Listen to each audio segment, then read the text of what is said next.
There's a legend folks whisper about along the dusty trails of the old frontier, a story of a lone rancher with a heart as barren as the desert plains and a young woman sold at a cruel auction. They say that when their eyes met beneath the scorching sun, something changed in that forsaken land. Pride clashed with desperation, and courage bloomed out of heartbreak. This was no ordinary marriage. It was a transaction that sparked a fire neither expected. So saddle up, partners, and journey with me into the wild heart of the frontier, where one woman's spirit redeemed a broken man and saved more than just his ranch. Adam Morgan had grown accustomed to solitude. For all 37 years of his life, he had resided in the same corner of dusty West Texas on a ranch just a few miles outside of Laredo. Surrounded by nothing but rugged mesquite trees, scrubby grass, and the distant hum of cicadas at dusk, he had learned to wake up before dawn and collapse into bed after sundown, the daily chores leaving him so exhausted he barely dreamed. Work was what he understood. Life, as far as he knew, was a barren expanse of routine. He had inherited Morgan's Pride Ranch from his late father, Robert. Bob Morgan, a man known for raising Mustangs and Longhorn cattle. Bob had once been a friend of legendary lawman Wyatt Earp, or so the old stories said. In the local saloons, folks recounted that Earp had passed through Laredo on his way to El Paso, even sharing a bottle of whiskey with Bob Morgan one fateful evening in 1878. Adam wasn't sure how much was truth and how much was tall tale, but the notion that his father brushed shoulders with real frontier legends sparked a quiet pride in Adam's veins. But with Bob gone these past 7 years, Adam had let the stories fade into the background. He was alone to pay the ranch bills, feed the animals, keep the fences mended, and negotiate with the local railroad men, who were inching ever closer with their tracks. The ranch's acreage stretched wide, yet the land had grown parched and punishing under a relentless drought.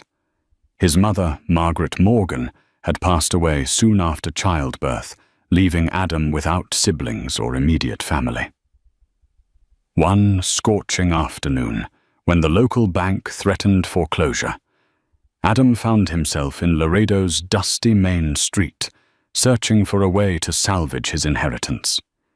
He'd been told of an auction that might help him acquire new breeding stock, or allow him to sell off some spare gear. Clinging to the hope that a small stroke of fortune might appear, he arrived at the open-sided auction barn. He didn't expect, however, to find a human auction in progress, much less one that involved a trembling young woman with bruises along her wrists. A hush fell over the crowd as the auctioneer, a portly man named Elwood Prendergast, announced lot number 30, Rachel Dawson. She wore tattered clothes, her hair a tangled mess, and her eyes told a story of unimaginable sorrow. At first, Adam felt sick to his stomach. He had witnessed a lot of heartbreak in his life, but seeing a person bartered like cattle, it was almost too much. Adam turned to leave, but the sight of Rachel being shoved forward by her father, Jeremiah Dawson, made him pause. Dawson's cold, scowling face was well known in Laredo. His gambling debts and drunken tirades were no secret, and rumor had it he'd lost everything. Not even the local saloon would extend him credit anymore. Rachel, still a teenager by the look of her slight figure, was apparently the final possession he was willing to sell. The bidding started low.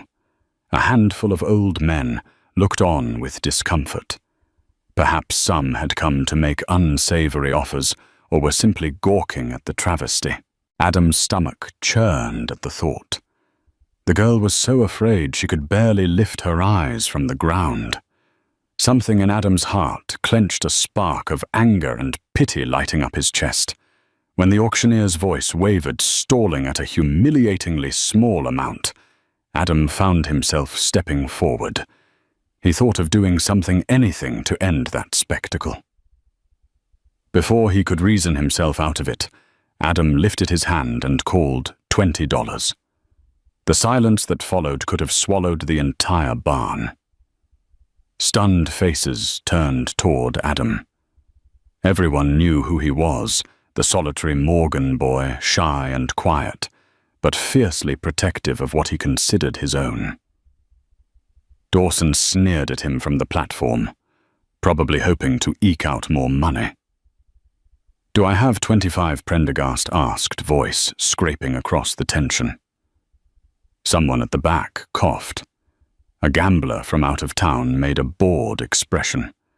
A few seconds passed, and the auctioneer was about to drop the gavel.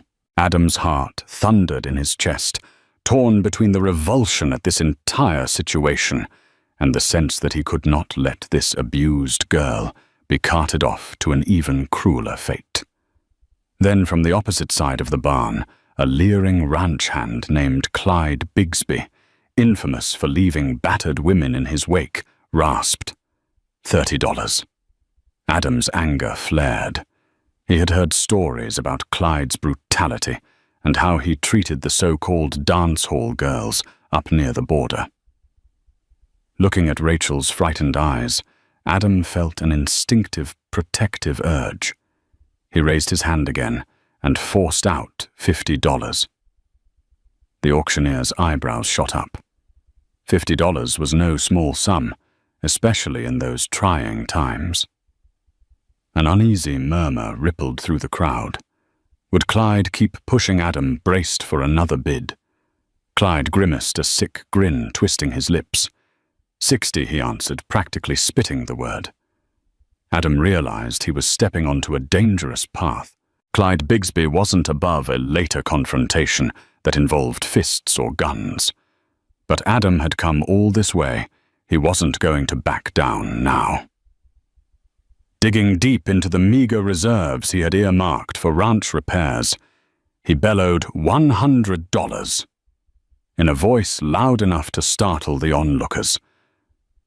Jeremiah Dawson, standing on the makeshift stage next to his daughter, blinked in astonishment.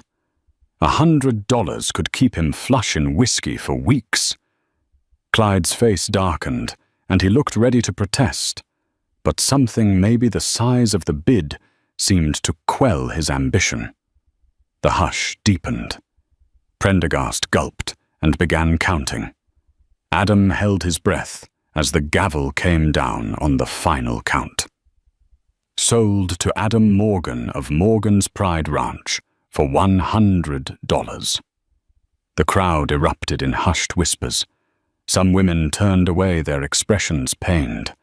Men glanced around in moral confusion, trying to decipher how they felt about the transaction.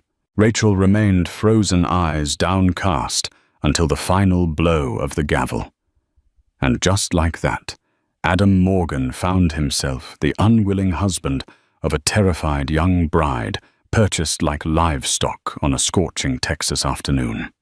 As soon as the paper was signed, an official, if not entirely proper, marriage contract. Rachel stood beside Adam in silence. He noticed her trembling hands, the old bruises turning yellow and green around her wrists. The memory of Clyde's sneer and Jeremiah's smug grin churned Adam's gut. It was nearly sunset when they left Laredo in Adam's old wagon. Neither spoke as the horse clip-clopped along the dusty path leading out of town. Every now and then, Adam glanced at Rachel, struggling to find the right words.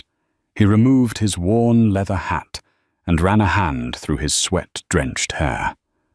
"I'm sorry," he finally said in a gentle tone. She blinked, still looking down. "For what?" Her voice was barely above a whisper. "For everything." Adam sighed, staring at the empty horizon. "For that awful auction. For buying you." He couldn't meet her eyes. The shame was too great. I couldn't stand to see you end up with that scoundrel Clyde Bigsby." Rachel shifted in her seat, swallowing hard. "Thank you," she managed. I thought I'd be stuck with someone like him." They said nothing else for a while. The sky turned shades of orange and purple. The shadows lengthened, and the cacti along the road seemed to watch them with silent judgment. In the distance, a coyote howled. At last they arrived at Morgan's Pride Ranch. The main house was a modest adobe structure with a pitched roof not grand by any means, but sturdy enough to endure the harsh environment. Next to it stood a small barn for horses and cattle and a round corral for the mustangs. A windmill creaked in the breeze, the water trough below it half full from the last meager rainfall. Adam guided Rachel off the wagon, feeling her hesitate at the threshold to his home.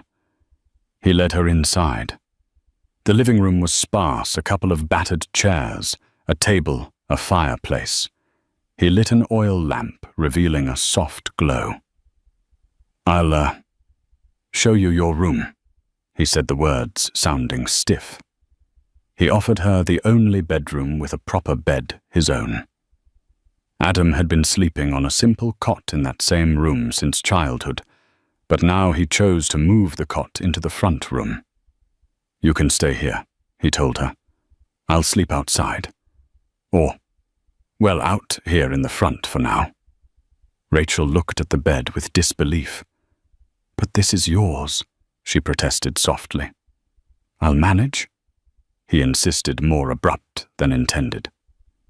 He cleared his throat, feeling a wave of awkward heat creep up his neck. "Good night."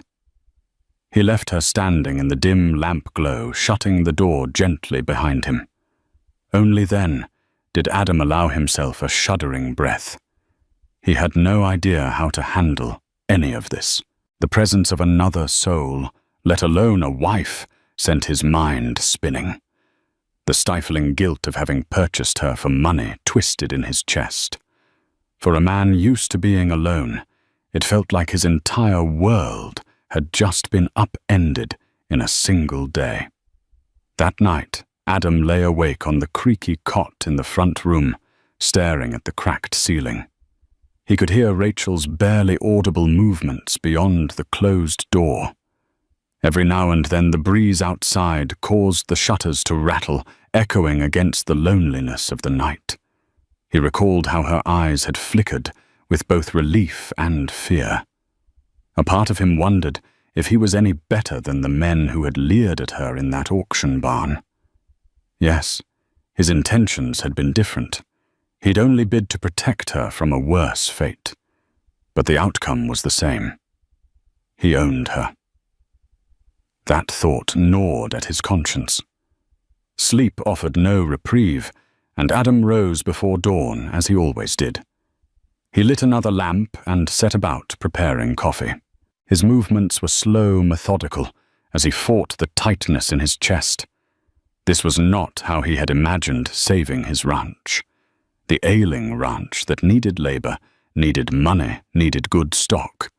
And now instead he'd spent a chunk of his savings to rescue a girl he knew nothing about. As the smell of coffee drifted through the house, the bedroom door creaked open. Rachel stepped out, eyes flicking around the room like a rabbit expecting a predator. She wore the same worn dress, her tangled hair partly tied back. Adam noticed bruising near her collarbone. He wondered what kind of abuse she'd endured at the hands of her father or others. "Morning," Adam said gently, trying to sound warm despite the knot in his throat. He poured her a cup of coffee and motioned to the small kitchen table. "Have a seat. I'll see what I can rustle up for breakfast." Rachel sat folding her hands around the mug, which seemed too big for her thin fingers. She inhaled the coffee's aroma. "Thank you," she repeated, voice still subdued. Adam rummaged through a nearly empty larder, a few eggs, some stale biscuits, a meager slab of bacon. He fried them in a cast-iron skillet over the fire, occasionally sneaking a glance at Rachel. She sat very still, as though afraid to do or say anything that might anger him. I'm not. Adam started, then paused, struggling for words. I'm not here to hurt you.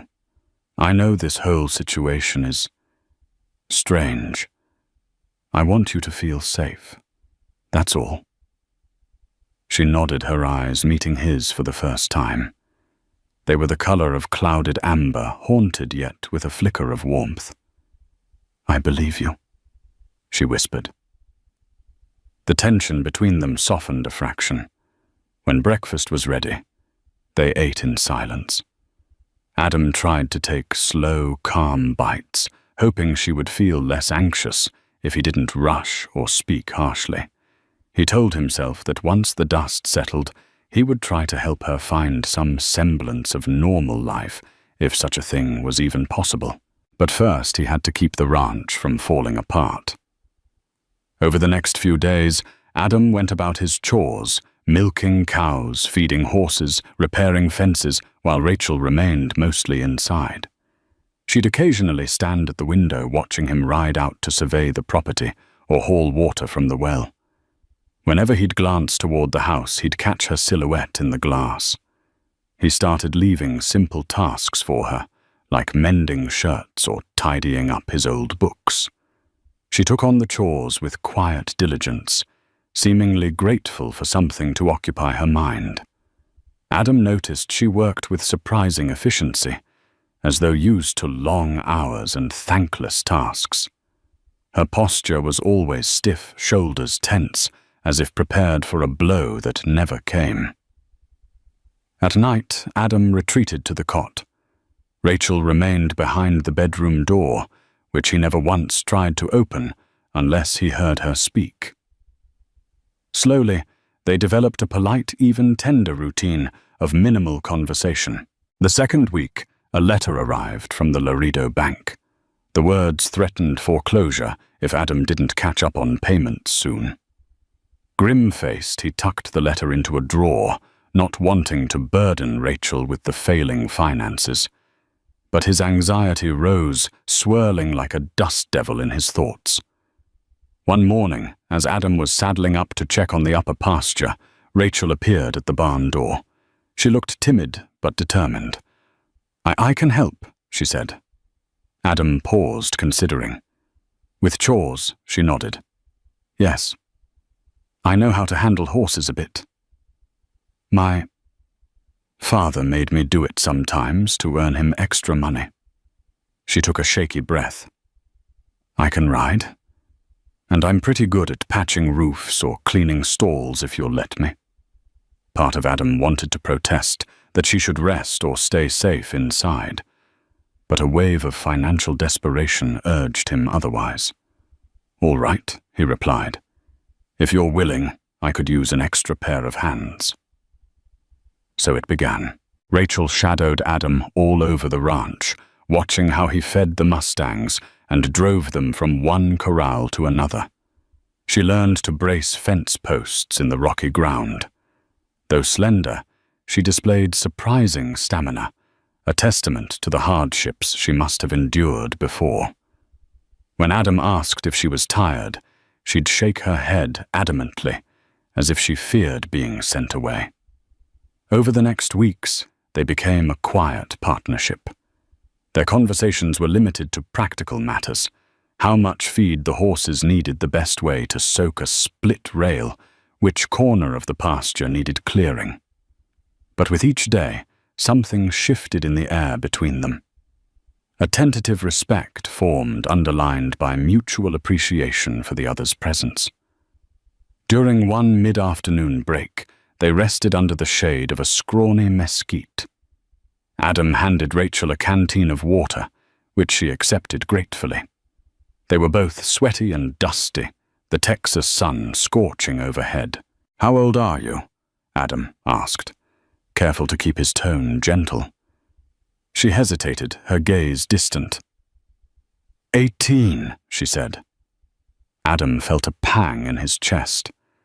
She was nearly 20 years younger than he was. That difference struck him like a hammer.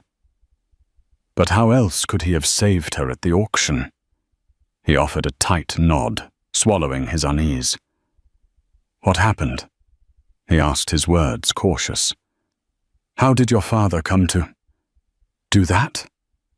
Rachel pressed her lips together, her eyes fixed on the horizon. "My mother died when I was 10, she whispered. "Pa took to drinking, then gambling. Things got worse every year. He lost the farm. We had lost everything. Then he—" She closed her eyes, and Adam watched as a tremor racked her slight body. When he was desperate, he started, hurting me, forcing me to do things to bring in money.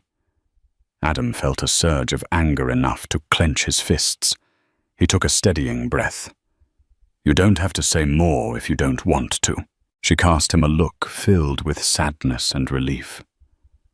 "Thank you," she said softly. As silence settled between them, thunder grumbled in the distance. A gathering storm began to darken the horizon. Adam could see lightning flicker behind the clouds, smell the electric tang in the air. Rain was a blessing, but a storm could also bring destructive winds. "We better get back," he said. They rushed to gather tools, check that the animals were secured, and latch the barn doors. As the first fat drops spattered on the dusty ground, Adam and Rachel ducked inside the house. The wind picked up slamming shutters and tossing debris across the yard. A flash of lightning lit the sky, followed by a boom of thunder that shook the walls. Rachel's breathing quickened, her eyes darting. Adam realized she was frightened by the storm, perhaps unused to these sudden onslaughts of nature. He guided her gently away from the windows, closing them to keep out the driving rain. Thunder rattled the glass, and Rachel flinched, letting out a small gasp. Adam hesitated, then placed a comforting hand on her shoulder. She tensed at first, then gradually relaxed beneath his reassuring touch. "You're safe here," he murmured, voice barely audible over the roar of the rain. "This house is old, but it's solid enough to stand the worst of it." She nodded, blinking back tears. Adam led her to a corner of the main room, lighting a lantern as the storm continued to thrash outside. They sat on the floor, listening to the wind howl and the roof groan. And through the tempest, they shared a fragile calm. Adam's arm around her shoulders, both of them clinging to whatever comfort they could find in that battered ranch house. In the days following the storm, the ranch's water troughs were blessedly full, and the parched land soaked up every drop of moisture. The mustangs whinnied with renewed energy. The cattle grazed a bit more contently, and the air felt less oppressive. Adam noticed a subtle change in Rachel. She carried herself with a touch more confidence, though her eyes still bore the haunted look of someone who had seen too much suffering too young. She took the initiative in tasks, waking early to start the coffee or feed the hens. Adam would find her already at work by the time he trudged to the barn. One afternoon, while repairing a broken fence in the upper pasture, they discovered a colt limping near the brush. The little horse had somehow gotten tangled in barbed wire. Adam gently approached, speaking in a low, soothing tone so as not to scare it. Rachel followed, and together they coaxed the injured colt out of the snag. "Hold him steady," Adam instructed, pulling out a canteen of water to clean the wound.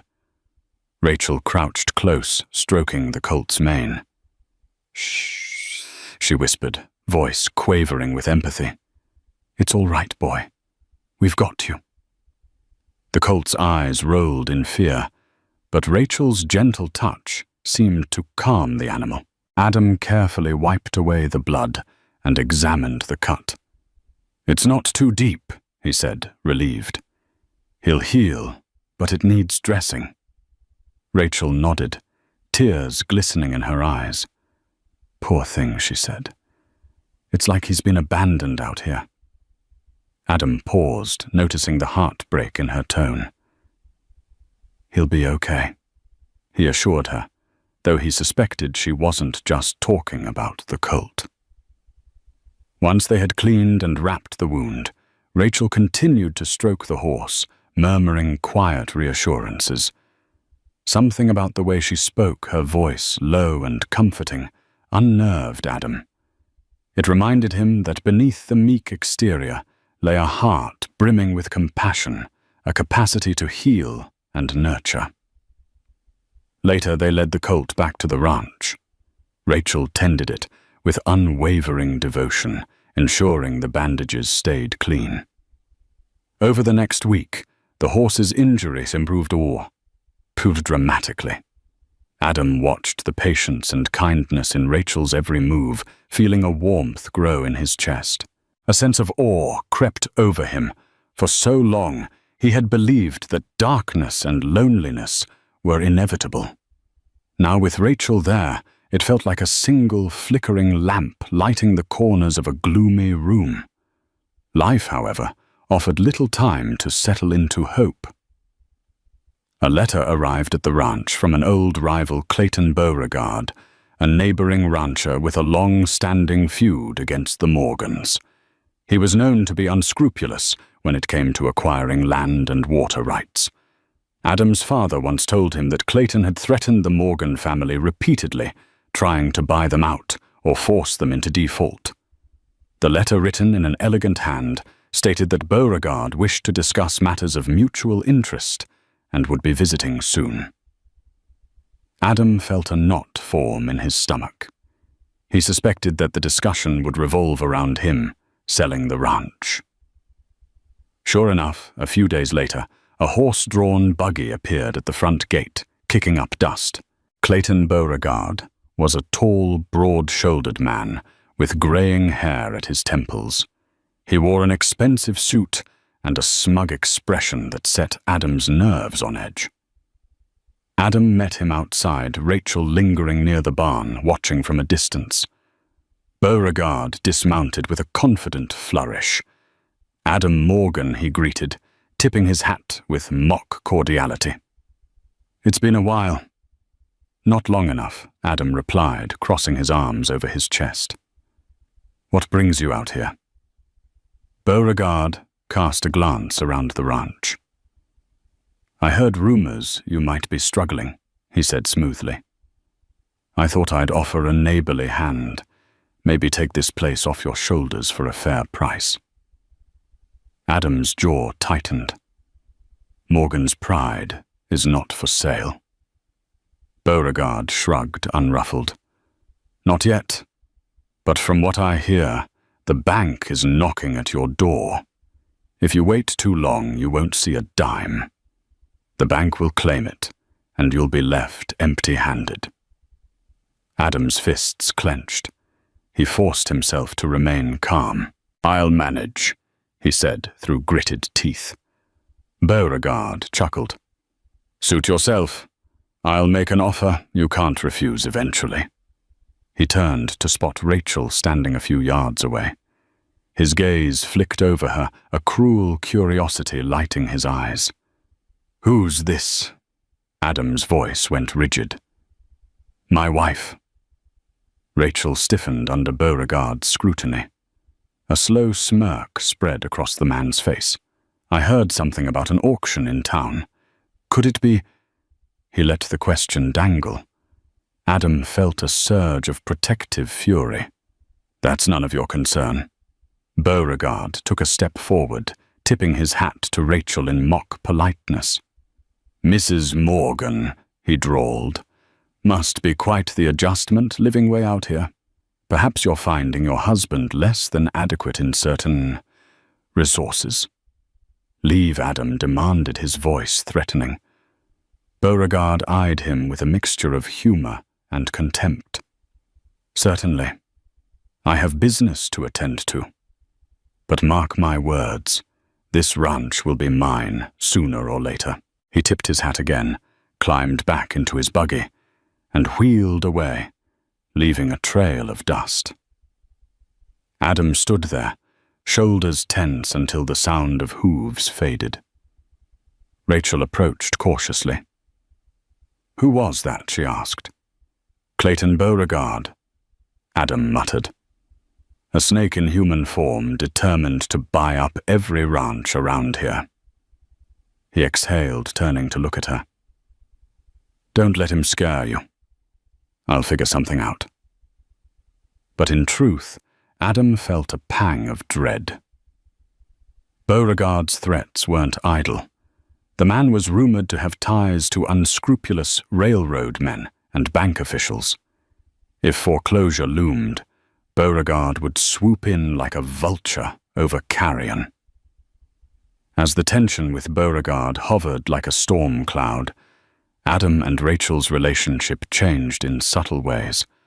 One evening, after a brutally hot day, they found themselves sitting on the porch, sipping cool water laced with a bit of lemon. The sun sank behind the rolling hills, painting the sky with pink and gold. Rachel pulled her shawl tighter around her shoulders, even though the heat still lingered in the air. "Thank you for letting me stay," she said, softly. Adam frowned.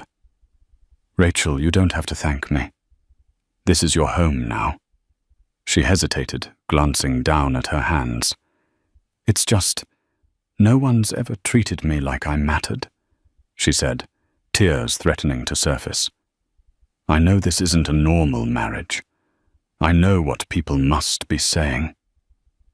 But here on this ranch, I'm finally safe." Adam reached out gingerly, taking her hand in his. Her fingers trembled, but she didn't pull away. "I'm not proud of how it happened," he said, voice low. "But I'd do it again if it meant keeping you out of harm's way." She looked up, her eyes catching the fading light. For a moment, Adam felt their hearts beat in unison, a quiet connection, bridging the gap of fear and regret. Slowly, he raised her hand and pressed it to his chest. "This ranch is all I have left," he murmured. "I've been alone a long time. If you're here, that might change." Rachel's expression softened. She gave a small nod, leaning ever so slightly toward him. Adam could smell the faint scent of lavender soap she used mingling with the night air. A gentle breeze drifted past, carrying the rustle of leaves and the distant hoot of an owl. For one fleeting moment, Adam forgot the threat of foreclosure, forgot Beauregard's looming presence, forgot the shameful memory of that auction barn. All he saw was the young woman beside him, forging a new path out of a broken past. Desperation made Adam consider the unthinkable, a trip to El Paso to consult with the railroad men. Rumor had it they were looking for land to build stockyards and depots. If Adam played his cards right, perhaps he could negotiate a deal that would bring in much-needed funds. But traveling to El Paso and leaving Rachel alone was risky. He mentioned it to her one morning as they prepared to load hay bales onto a wagon. "I might be gone a few days if I go," he said, tossing a bale onto the cart. Rachel paused. "Will I stay here by myself?" Adam wiped the sweat from his brow. "I hate the thought of leaving you alone," he admitted. "But you could handle things right. You're tough, Rachel." She nodded slowly, though her gaze was anxious. "I can manage, as long as you'll come back soon." He looked at her heart, twisting. The idea of leaving her behind made him uneasy. Still, the ranch finances were dire. "I will," he promised. A few days later, Adam set off before sunrise, leaving Rachel with a rifle and instructions on how to protect herself if necessary. He rode his best horse, determined to cover the distance quickly. In El Paso, the bustling streets and locomotive whistles overwhelmed him at first.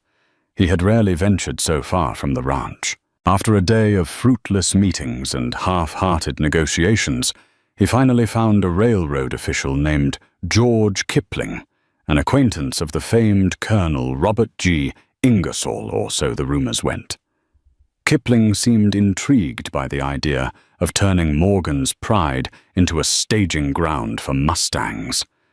Over whiskey in a dingy saloon, Kipling outlined a potential deal. If Adam could prove his ranch had enough water sources and infrastructure, the railroad might build a small depot there. The idea thrilled Adam, but it wasn't a guaranteed salvation. He'd have to invest in improvements first, money he didn't have. Still, it was a chance. He left El Paso with a spark of hope in his chest. Adam's return journey was plagued by uneasy thoughts. He dreaded seeing any sign of Beauregard's meddling. He also worried about Rachel had she fared well on her own. Each mile made him more anxious. When he finally arrived, dust-caked and weary, it was nearly dusk. The ranch seemed eerily quiet. He found Rachel in the barn tending the animals. Relief flooded him at the sight of her safe and unhurt. She rushed to him, concern etched into her features. "Adam, you're back. Are you all right? You look exhausted." He slid off his horse, giving a tired nod. "I'm fine," he said. "How are things here?" Her expression wavered. "Some men came by 2 days ago," she said in a hushed tone, glancing over her shoulder. "They rode in on horseback. At first I thought they might be rustlers, but then one of them introduced himself as working for Clayton Beauregard. They demanded to check our fences and water pumps, claimed they had the right to inspect them. I told them to leave, so they threatened me." Adam's blood ran cold. "Threatened you?" Rachel swallowed. "They said if I knew what was good for me, I'd convince you to sell." She held up her arm, revealing finger-shaped bruises. "One of them grabbed me, but I fought back and they left." Fury surged through Adam. He cursed under his breath, pacing the barn in agitation. "I'll kill them," he growled. "They have no right." Rachel took his arm gently. "I was afraid you'd do something rash. I hid in the house the rest of that day, rifle by my side. I'm just grateful they didn't do worse." Adam embraced her, feeling her heart race against his chest. "I'm sorry," he murmured, tears stinging his eyes. "I should have been here." She clung to him, her voice trembling. "We need a plan, Adam. We can't let Beauregard bully us. But we're not safe unless we can secure this ranch." As night fell, Adam recounted his trip to El Paso and the potential deal with the railroad. Rachel listened intently, her eyes lighting up with a fierce resolve. "If that's our chance," she said, "then we must try. I'll do whatever it takes to help." The next weeks were a whirlwind of hard labor and planning. Adam and Rachel worked tirelessly to mend fences, dredge old wells, and clear brush for potential railway lines. They sold off a few horses and some old equipment to gather money for supplies. Rachel scoured the ranch's ledgers, discovering hidden inefficiencies in how Adam managed feed and water. She reorganized the inventory, cut costs, and devised ways to stretch their resources. Adam marveled at her quick mind and organizational skills. For so long he had assumed she'd only known a life of abuse and submission. Now he saw a resourceful partner, someone with the intellect to see solutions where he saw dead ends. Despite the grueling days, an unspoken bond flourished between them. They shared meals at the kitchen table, discussing strategies to keep Beauregard at bay. At night, they sat on the porch, quietly savoring the cool desert breeze, sometimes exchanging gentle words that hinted at the feelings blossoming between them. But with each minor triumph came an undercurrent of anxiety. Beauregard's men continued to prowl the outskirts of the ranch. Once Rachel caught a glimpse of them by the creek, muttering curses when they realized they'd been seen. Another time, Adam found a severed fence line clearly cut by wire snips, allowing some of his cattle to wander off. "We'll not bend?" Adam told Rachel, set with determination. "I'd rather see this place burn than sell it to that vulture." "We won't bend," she agreed, her voice firm. "We'll fight." As autumn gave way to the colder months, the temperature plummeted. The nights became bitter, though the days remained sunny. Adam and Rachel found themselves huddling by the fireplace more often. One evening, a fierce wind rattled the windows, carrying the scent of snow, a rare occurrence in that part of Texas. Adam brought in extra firewood and stoked the flames in the hearth. Rachel sat on a small rug by the fireplace, warming her hands. He settled beside her, letting the fire's glow dance across his worn features. She looked at him, eyes reflecting the flickering light. "You've done so much for me," she murmured, hesitating. "Adam, do you regret it?" The question stung him. He took a moment to gather his thoughts. "Regret saving you from that auction? Never." He said, his voice carrying a quiet intensity.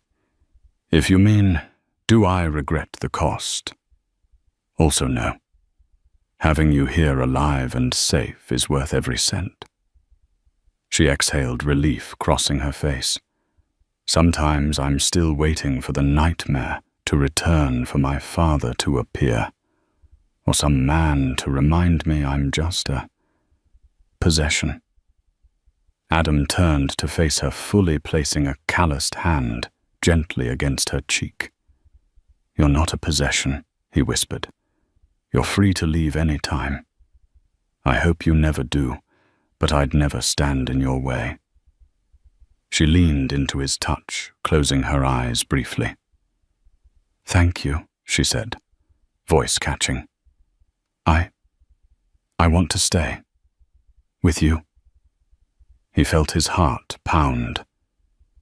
They remained that way for a moment, the crackle of the fire underscoring the tension.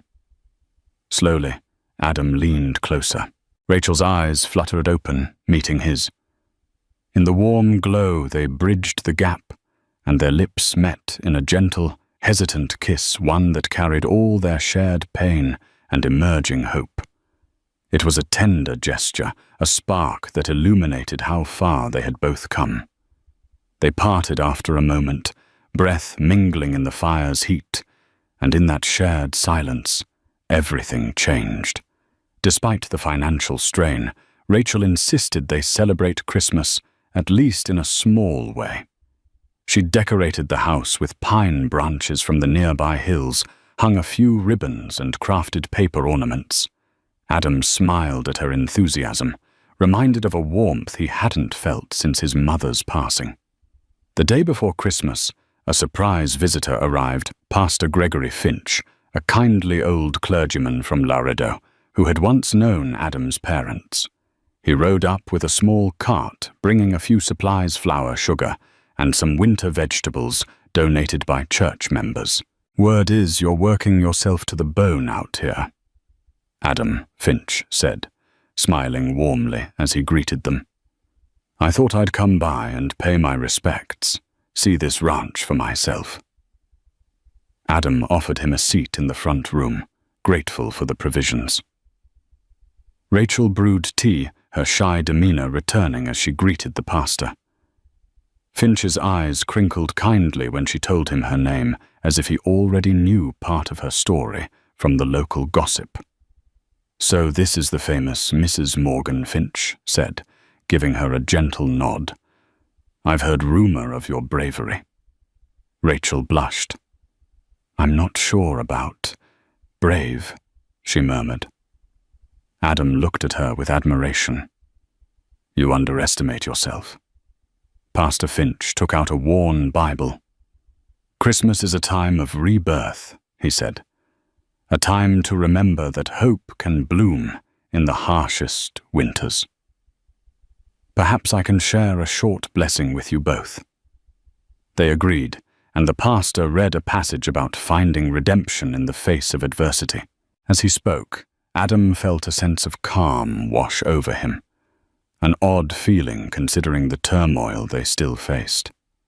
Rachel sat quietly, tears glistening in her eyes, perhaps moved by the idea that their union forged in desperation could become something sacred and real. Finch ended with a prayer for the ranch, asking for guidance and protection against those who would do harm. Adam and Rachel exchanged glances silently, thanking the old pastor. When the clergyman left, he gave Adam a fatherly pat on the shoulder. "Remember, son," Finch said, "miracles can come in small packages." The new year arrived with fresh troubles. Beauregard's men became bolder. More fences were cut, and one night the barn door was left open, letting horses escape. Adam and Rachel spent frantic hours gathering the spooked animals in the moonlight. Then one night, a shot rang out near the house. Adam jolted awake, grabbing his rifle only to find a note pinned to the front door by a knife. "Sell, or we take everything." Fear battled rage inside Adam. He seethed, pacing back and forth in front of the hearth. Rachel stood nearby, her face pale with worry. "You should go," Adam growled at her voice, thick with emotion. "It's not safe here. If something happens—" She cut him off, surprising him with her steady gaze. "I'm not leaving you," she said firmly. "I'd rather stand by your side, no matter what happens." His shoulders slumped.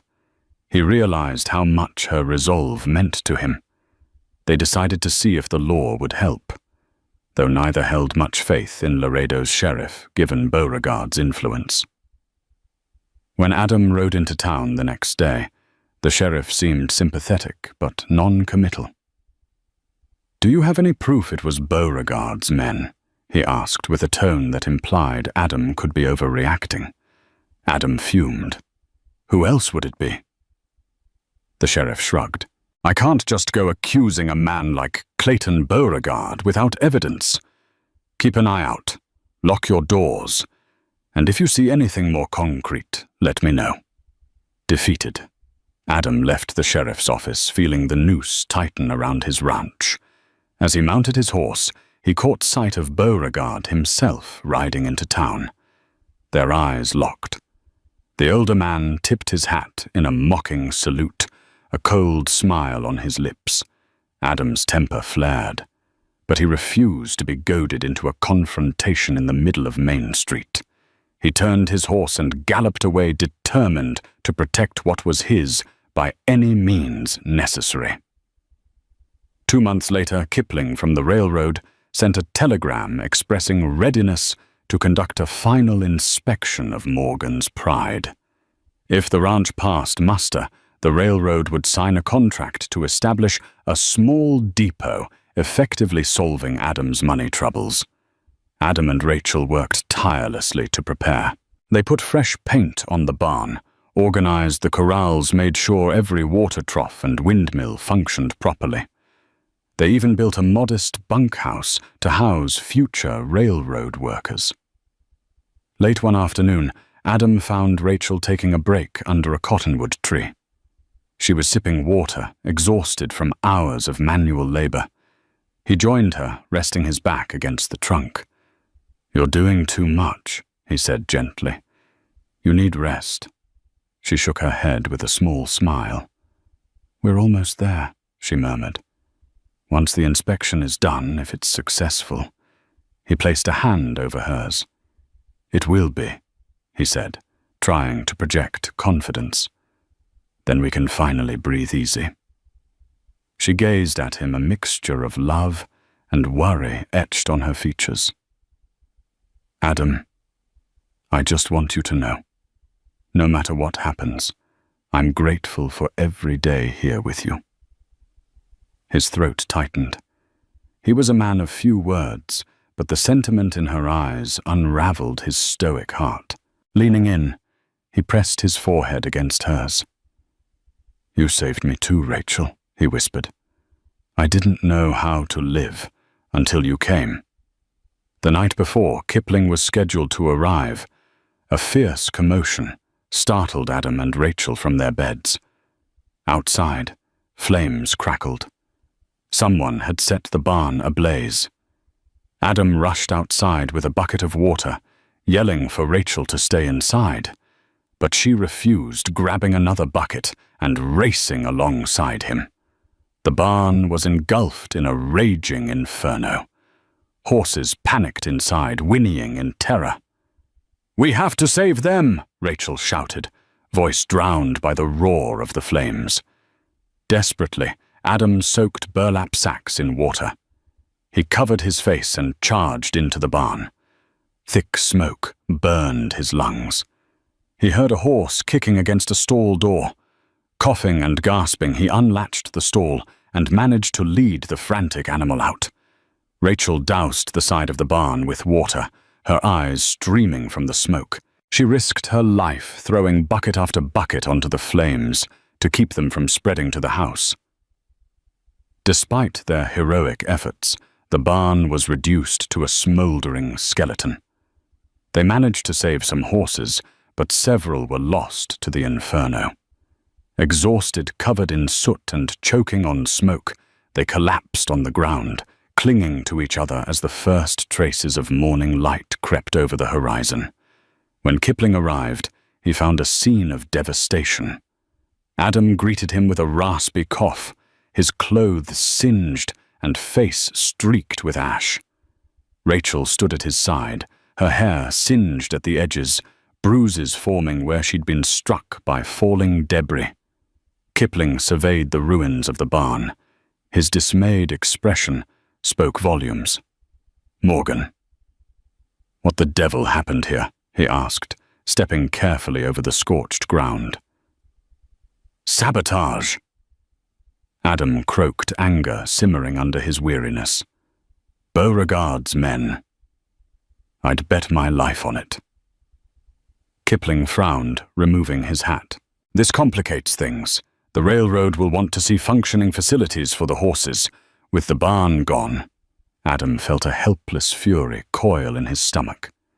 "Give me time," he pleaded. "I'll rebuild. I'll..." Kipling shook his head slowly. "I'm sorry, Morgan. The final decision isn't solely mine. The board expects immediate readiness. We can't postpone indefinitely."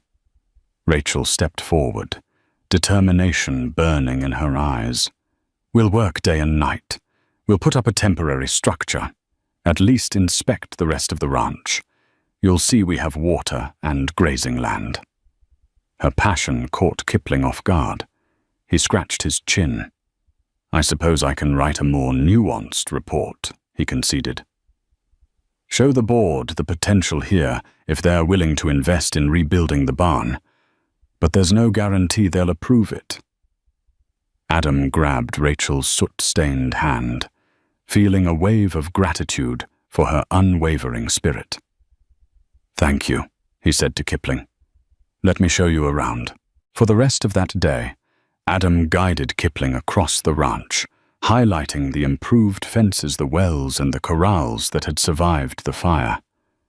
Despite the tragedy, the land itself remained strong, fertile enough for raising mustangs and building a depot.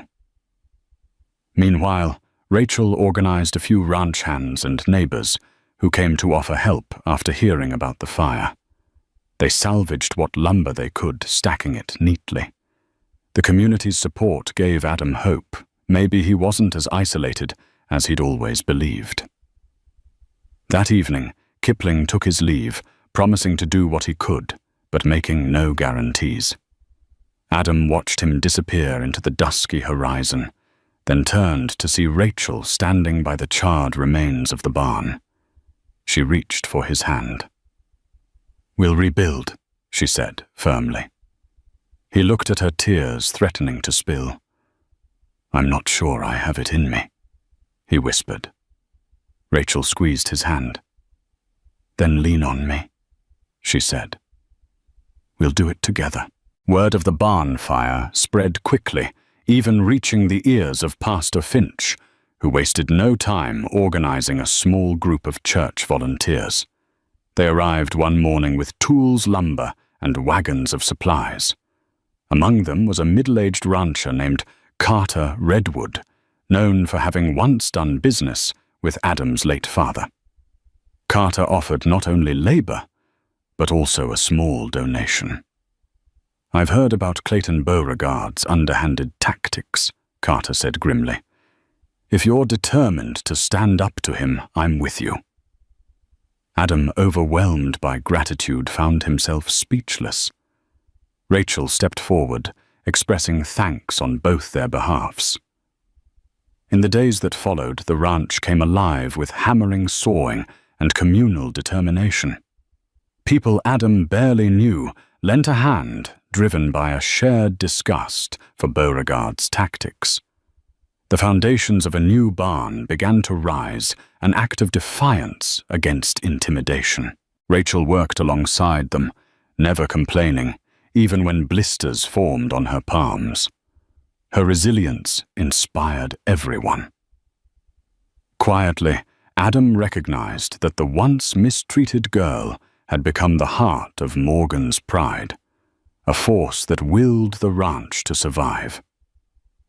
Tensions reached a boiling point when Clayton Beauregard and his hired guns confronted Adam near the creek, demanding he surrender Morgan's pride.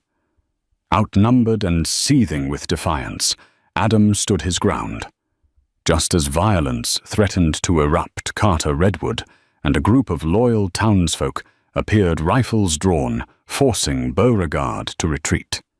It was a turning point, not just in their feud, but for the ranch itself. Adam wasn't alone anymore.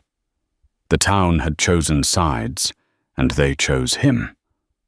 With renewed determination, Adam and Rachel worked tirelessly to restore what had been lost.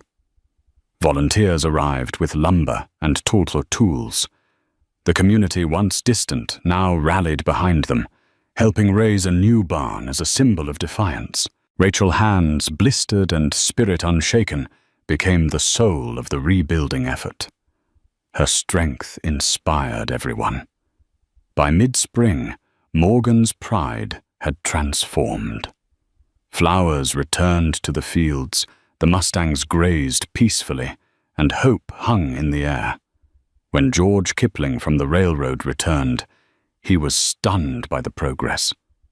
Rachel led the tour confidently, explaining their water systems and livestock management. After a thorough inspection, Kipling gave his verdict: the railroad would move forward. It wasn't full security yet, but it was a promise of partnership and a lifeline. As the townspeople cheered and the sun dipped behind the hills, Adam and Rachel stood together, watching the wind ripple across the land they had saved. It was more than survival. It was a resurrection. And as the depot plans unfolded, the couple knew that this land, once soaked in hardship, would now be watered by the seeds of legacy love and labor. With spring's arrival and wildflowers in bloom, Adam and Rachel Morgan decided to rewrite their story, not with silence and scars, but with vows spoken freely before God and community. No longer defined by the shame of the auction, they planned a true wedding at the Laredo Church. Pastor Finch, who had walked beside them through fire and faith, gladly agreed to officiate. The church was adorned with fresh blooms and heartfelt support. Rachel wore a simple white dress. Adam stood tall in his father's suit. When they exchanged vows, the congregation erupted in applause. Their kiss was no longer hesitant. It was a promise sealed with pride and love. But peace was fleeting. On the eve of the railroad's arrival, Clayton Beauregard made one final desperate strike. Under cover of darkness, he and his men crept onto the ranch. Rachel awoke with a sinking feeling and roused Adam just moments before the first gunshot shattered the night. In a brutal exchange of fire, they defended their home with everything they had. Bullets tore through the quiet Texas night, sparks flying, hearts pounding. Then salvation. Pastor Finch and Carter Redwood arrived with armed ranch hands, lanterns blazing. Outnumbered and exposed Beauregard's men fled into the darkness. Adam caught sight of the defeated villain rifle, aimed fury burning. But Rachel's voice cut through the rage. Adam, don't. He's not worth it. Adam lowered his weapon. The war was over, not with blood, but with restraint, courage, and unity. As the dust settled, Adam and Rachel stood stronger than ever, not just as husband and wife, but as leaders of a land reclaimed through love and resistance. And though scars remained, the legacy they fought for was secure, built on sacrifice, bound by honor. As dawn broke over the scorched plains, railroad crews arrived at Morgan's Pride to begin laying the foundation of the depot that would secure the ranch's future. Though exhausted from the violent ambush, the night before, Adam and Rachel stood arm in arm on the porch, watching history unfold. The battle was hard fought against debt betrayal and a vengeful neighbor, but the tide had finally turned. Rachel leaned into Adam's shoulder and whispered, "We did it." He smiled and kissed her head. "You did it. You saved the ranch and me." Their love, once forged through desperation and survival, had grown into a deep, enduring partnership. The ranch bore scars, charred boards from the barn fire, bullet holes in fence posts, but it also bore proof of resilience, love, and hope. In the following months, the depot brought prosperity. Water systems improved, the Mustang program flourished, and investors backed the ranch. Beauregard's shadow faded. He vanished to New Mexico under the weight of disgrace. Rachel and Adam became local legends. People spoke of the auctioned bride who redeemed the lonely rancher. Together they turned Morgan's Pride into a sanctuary, welcoming travelers and women in need, offering shelter and dignity. Standing atop the hill overlooking the thriving land, Adam felt no shame, no fear, only gratitude. By his side was Rachel, the woman who had not only saved his ranch, but his soul. Their legacy was no longer one of pain, but of purpose, a reminder that in even the harshest terrain, love can take root and rebuild everything. From the scorching heat of a desperate auction to the defiant stand against a powerful enemy, Adam and Rachel Morgan's tale is a testament to the power of resilience and love. Their unlikely union, forged under the worst of circumstances, blossomed into a partnership that rebuilt a broken ranch and two broken hearts. Through grit, compassion, and the unwavering support of their community, they stood their ground against intimidation. In saving the ranch from financial ruin, Rachel also saved Adam from a lifetime of loneliness, proving that sometimes the most extraordinary bonds form when hope is all that's left.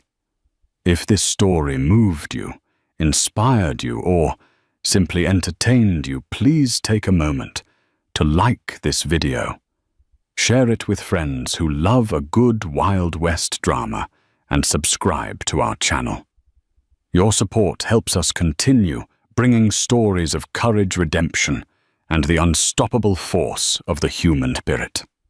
Thank you for joining us on this journey.